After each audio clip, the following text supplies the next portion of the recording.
Hello. Hi, how are you doing? I'm good, Allie. What would be like exactly what you need today? I'm really excited. Will be helpful. Well, okay. So basically, okay, where do I begin? Because I want to maximize our time for sure. And I don't Mhm. want to just ask you about Asheville, even though I'm tempted to, because we want to build a compound there. Oh Um, yes, it's a great place for a compound. The men there they abound. Um, okay. Basically, so I was planning a wedding. I just got married like 3 weeks ago. And so I had Congratulations. like completely, thank you. I had totally abandoned like marketing and building my practice because like I was like, I need to just coast on my current clients and I contract with my old job and see some individual folks from there. Because I was like, there's too many balls in the air. If I don't gently set one down, one is going to, they're all going to drop and just break. Yeah. So I have taken a hiatus and now I'm getting back into it. And I want to like kind of, I want to mess with like my niche a little bit. And I'm trying to figure out how to make it work because I know that like your theoretical, like orientation, modality, all of that, that's not a niche. Right. And I'm trained in DBT, so it does get a little nichey. The Hmm. danger zone, of course, is that if I go in the DBT realm, is that it's so inaccessible and it's so marketed to people who are suicidal and self-harming that I'm afraid there's just no way. I need people to know I'm doing DBT, but also attract the clients I want to attract because I don't want people emailing me about their 13-year-old who's trying to kill themselves. That's not who I work with. Yeah. Um, so I want to shift my niche a little bit right now, or I was marketing to like anxious overachievers. I was trying to move into like the mother wound area, but I realized that really, like to put it simply, I'm working with adult children of emotionally immature parents who are internalizers. I do not work with externalizers. That's just not my ideal client. Hmm. Um, so like do you have any ideas of like how I would like frame this or market this? Because I'm also working with a coach who is like strictly a business coach. Like she's a business gal. And she's like, do people know what internalizers are? When I did research, I was like, I don't think so. I don't No. know. So I don't know what words to use. Yeah. Yeah. Okay. So we've got um I think like that book, Children of Emotionally Immature Parents. I mean, I've had non-therapy friends talk about that, like they're reading that book. So I feel like there's something out there of like immature parents. Like I think those are words people can take and depending on your ideal client, potentially ascribe to their parents or their mom or whomever. Um, Mm-hmm. if they already are like, we need to decide whether or not they already would ascribe that to them or if they feel like they would just do that in like session 3. Yeah, and I even like I kind of looked at all of my clients because this was a weird coincidence. I was initially contracted with a place that like I was taking insurance and I was just kind of getting insurance people plopped on my caseload. Mhm. And and then eventually when I broke away from that, now when I look at my schedule, all of the clients that came with me from there, while they're all very unique, they all have the theme of they are all internalizers. They do all have emotionally immature parents. The only difference is that like 50% of them are aware of that. Like they came in knowing like Mhm. my parents were like fucked up and they fucked me up. Uh-huh. The other 50%, it took like a year, even though I was trying to help them see that because internalizers think they're always the problem. Right, right. And so like I don't know how to market then also to the ones that don't even realize it yet. Like what would the language be? Who's your ideal? Which one? Oh, I don't know. Let me think about that.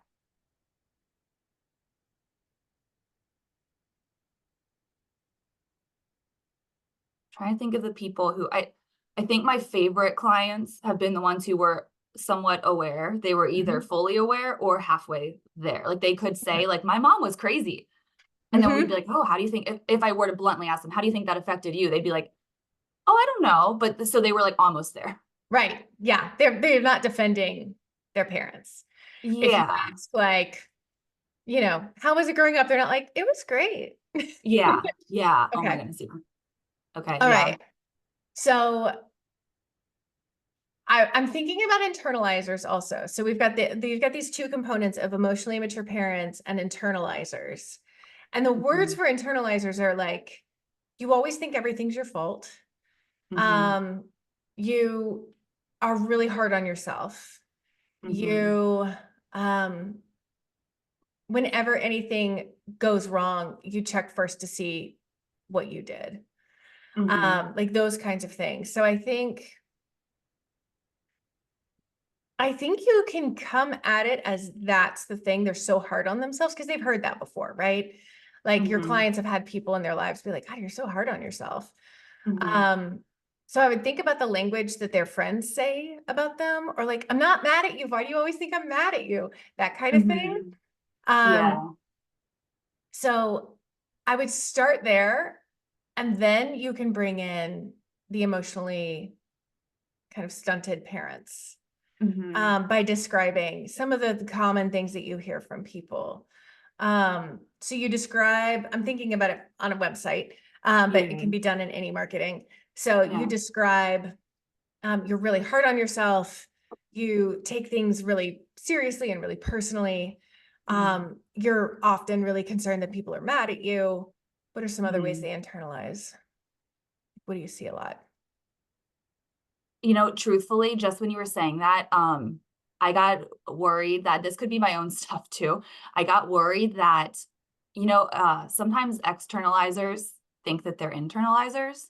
Mm-hmm. And I realized as you were saying that, I was like, because my sister is an externalizer. And Mm-hmm. I'm like, I could see her seeing this and being like, oh my God, I do that. Uh-huh.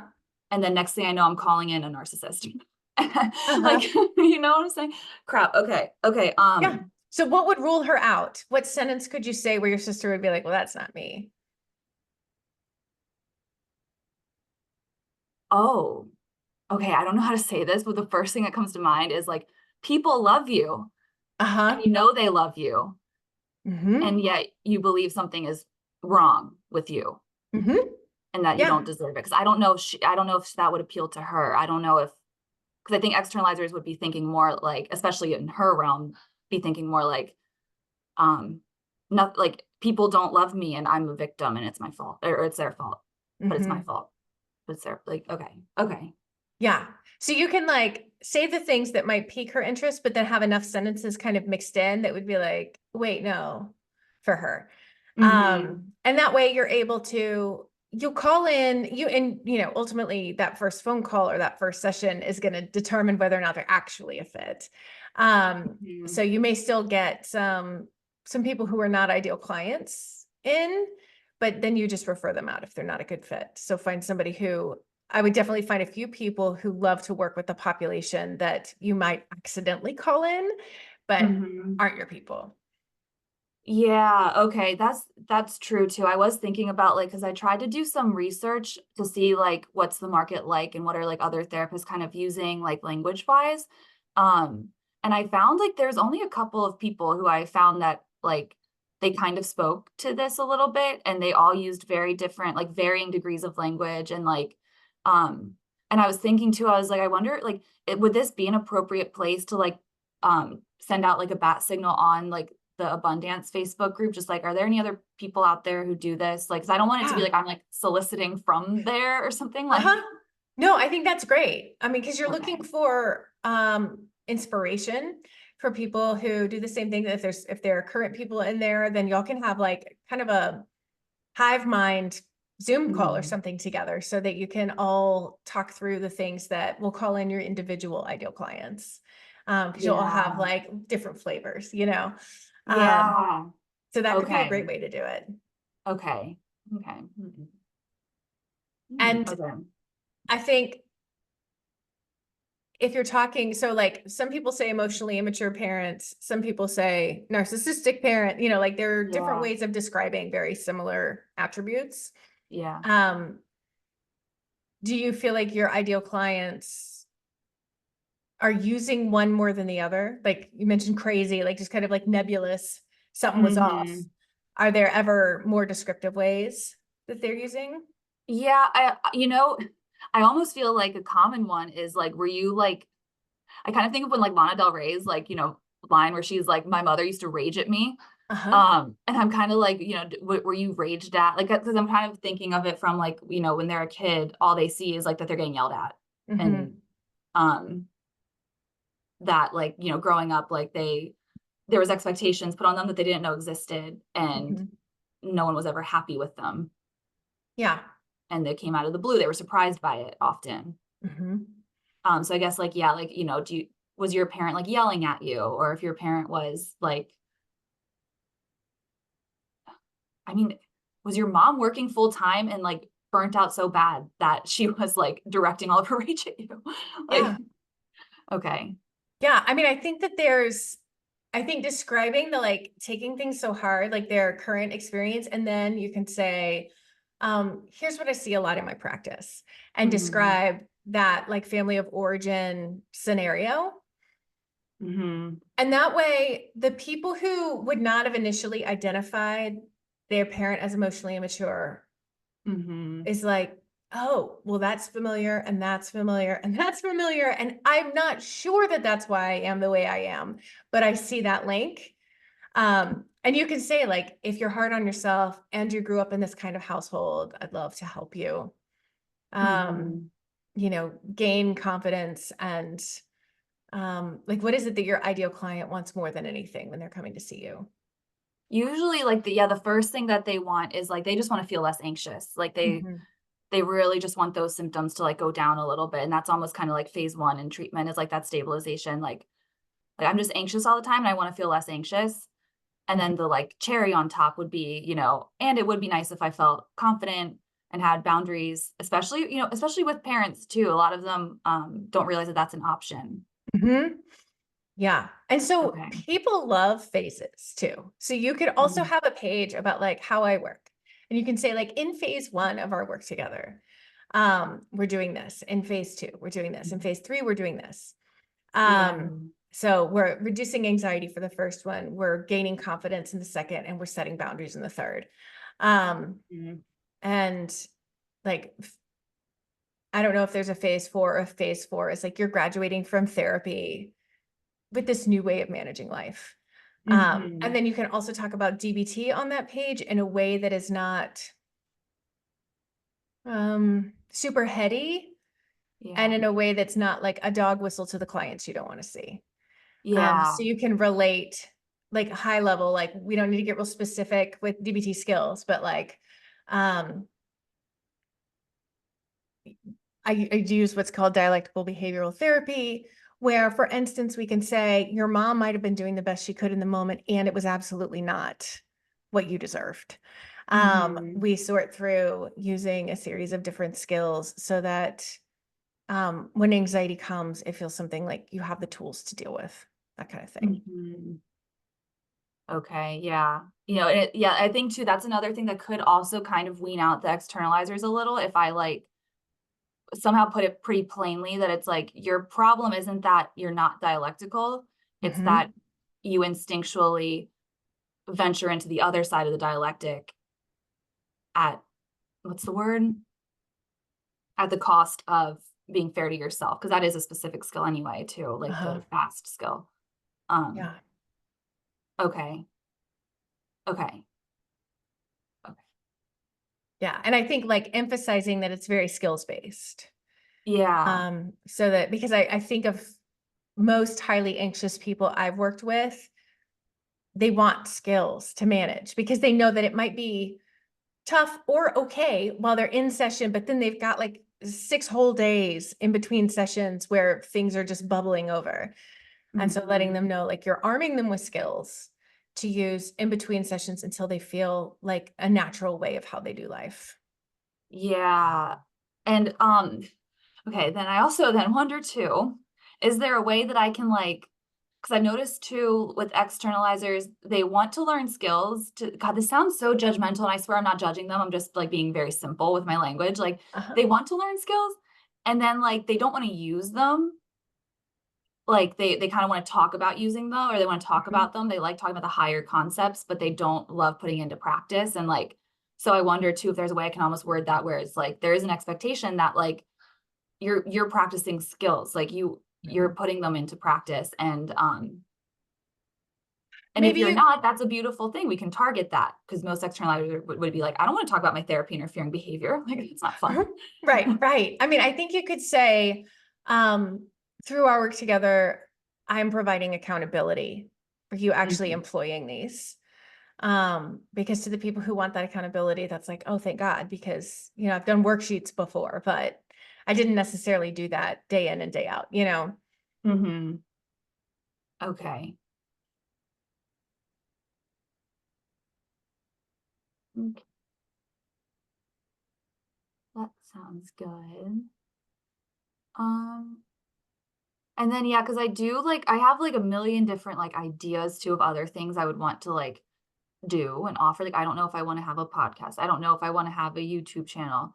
Mhm. Um, I'm trying to do the Instagram thing, but the reels are like I mean, I did it for months where I would just like make the reels because I was like, you have to try it. But it felt so misaligned with me that I was like, okay, maybe that's not for me then. Mhm. And so like the idea came to mind where I was like, well, could I have like a YouTube channel? This is where I feel like kind of weird because I don't want it to be like, I don't know, I don't like slimy marketing type stuff, like how coaches will have their videos where like they talk a whole lot about nothing and then it's like buy Mhm. my program. Yeah, yeah. Um yeah, so like I want to have like a YouTube channel where like I basically like teach DBT skills and they're only like they're short videos. Like it's really just the bulk of what the skill actually is, but then like I'm wondering would it be fair to then have like the full like where you can like purchase like a DBT skills training where it's longer and I'm using more examples because I want to be able to use examples and then and I also kind of want to